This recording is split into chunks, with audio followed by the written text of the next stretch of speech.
بحریہ enclave children park ہے یہ، اور سیکٹر جی ہے، بڑا چلڈرن پارک ہے، بچوں کے لیے، بڑوں کے لیے، بزرگوں کے بیٹھنے کے لیے جگہ بنی ہوئی ہے۔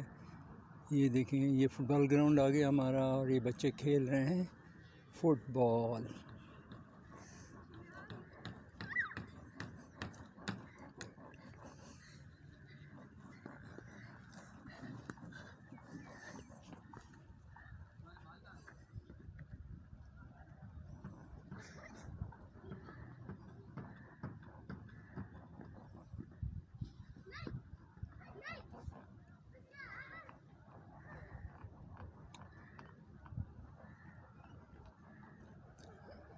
اوورسیز پاکستانیز کے لیے میں ویڈیوز بناتا ہوں تاکہ وہ یہاں آئیں اور یہاں کے اپنا مکان زمین لیں، اور اپنے بچے ان کو صبح آئیں شام آئیں کھیلیں۔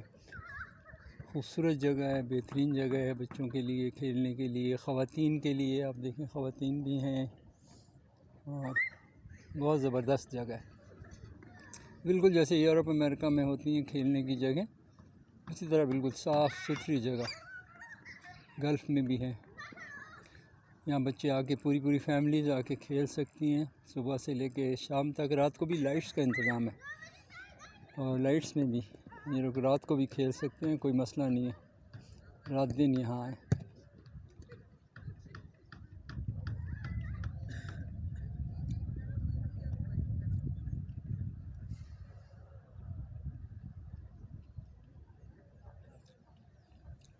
ہمارا ارادہ ہے کہ یہاں پر ہم فٹ بال کے میچز کرائیں، اور بیڈمنٹن کے میچ کرائیں، اور والی بال کے میچز کرائیں۔ اس کے لیے جو لوگ انٹرسٹڈ ہوں وہ مجھ سے کانٹیکٹ کریں۔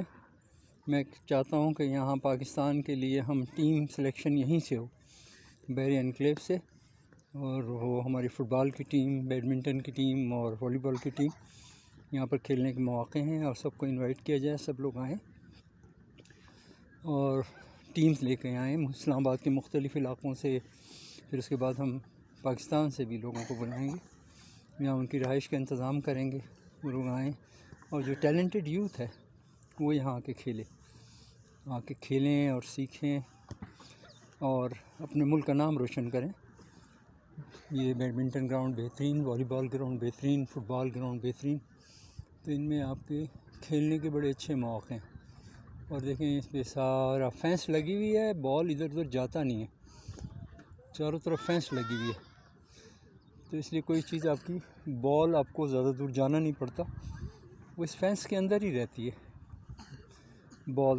تو یہ بہترین جگہ ہے، یہیں سے ہم انشاءاللہ تعالیٰ پاکستان کے لیے بہترین ٹیمیں پیدا کریں گے۔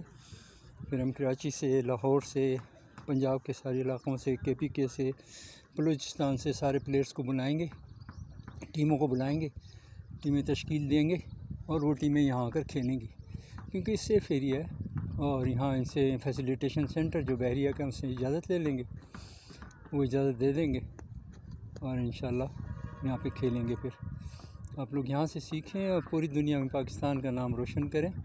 تو اوورسیز پاکستانی سے اسپیشلی میری درخواست ہے کہ اپنے بچوں کے ٹیلنٹس کو اجاگر کرنے کے لیے، ان کی تعلیم کے لیے پاکستان تشریف لائیں، اور انویسٹ کریں پاکستان میں اپنے فیوچر کے لیے۔ پاکستان انشاءاللہ تعالیٰ اب یہ جو درمیانی پیریڈ ہے، اس پیریڈ سے گزر رہا ہے، اس سے نکل کے انشاءاللہ تعالیٰ بہتری کی طرف جائیں گے۔ اس سخت وقت ہے، جب بھی کوئی چینج آتی ہے تو تبدیلی آتی ہے تو پریشانی آتی ہے، مگر اس کے بعد پھر حالات بہتر ہو جاتے ہیں، اور حالات اتنے اچھے ہو جاتے ہیں کہ ملک ترقی کے راستے پہ گامزن ہو جاتا ہے۔ یہ تھوڑا سا وقت ہے، بالکل تھوڑا سا وقت پاکستان کے لیے پریشانی کا وقت ہے۔ انشاءاللہ تعالیٰ اب نئی قیادت جو آئے گی، وہ ویسا سسٹم ڈیزائن ہو رہا ہے آہستہ آہستہ، education system, justice system, economical system, safety security کے سسٹم، یہ سارے سسٹم ہمارے ملک کے ٹھیک ہو جائیں گے۔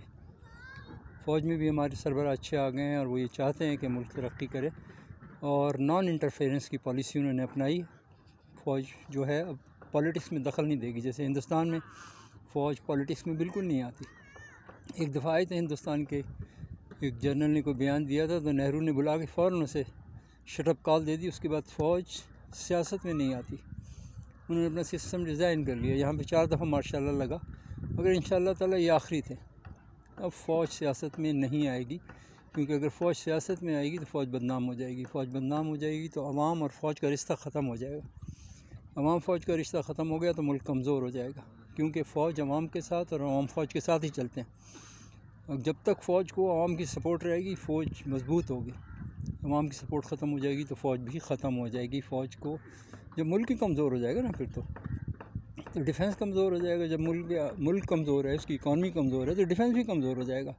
کتنی بھی اچھی فوج ہو بغیر عوام کے نہیں چل سکتی، عوام کی محبت ہوتی ہے۔ 65 کی وار میں ہمارے ملک کے لوگ 71 کی وار میں بھی یہ بارڈرز پہ جا کے فوجیوں کو کھانا کھلاتے تھے، کیونکہ ان کے اپنے بھائی ہیں، یہ ہم سب بھائی ہیں، ہم سب ایک ہیں۔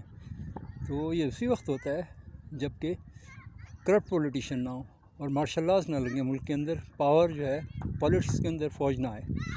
فوج اگر پولیٹکس میں نہیں آئے گی اور ہمارے ادارے جو صرف اپنے ملک کو ڈیفینڈ کرنے کے لیے کام کریں گے اور سویلینز بھی آرمی کے معاملات میں نہیں بولیں گے، اور ٹرائل فوجی ہو یا سویلین ہو سب کے لیے انصاف ایک جیسا ہونا چاہیے۔ یہ قانون بن جانا چاہیے کہ جو بھی کرپشن کرے گا اس ملک میں وہ عدالت میں آئے گا اور عدالت بہترین فیصلہ کرے گی، اور عدالت میں جو وکیل غلط کیس لے گا فوج کے خلاف اس وکیل کو بھی سزا دینی چاہیے۔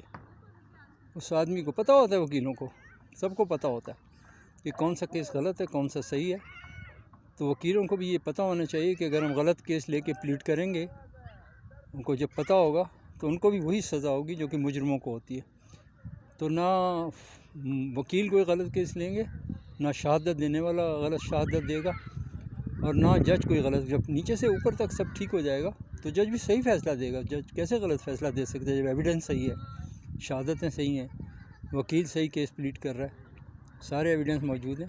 تو اس لیے ملک انشاءاللہ بہتری کی راہ پہ جائے گا، قربانیاں لوگ دے رہے ہیں، انشاءاللہ بہتری ہوگی۔ تو اوورسیز پاکستانی سے میری درخواست ہے کہ وہ یہاں پہ انویسٹ کریں، اپنے لیے، اپنے بچوں کے لیے یہاں پراپرٹی پرچیز کریں، مکان بنائیں اور بیچیں، اور خود بھی اپنے لیے بنا لیں۔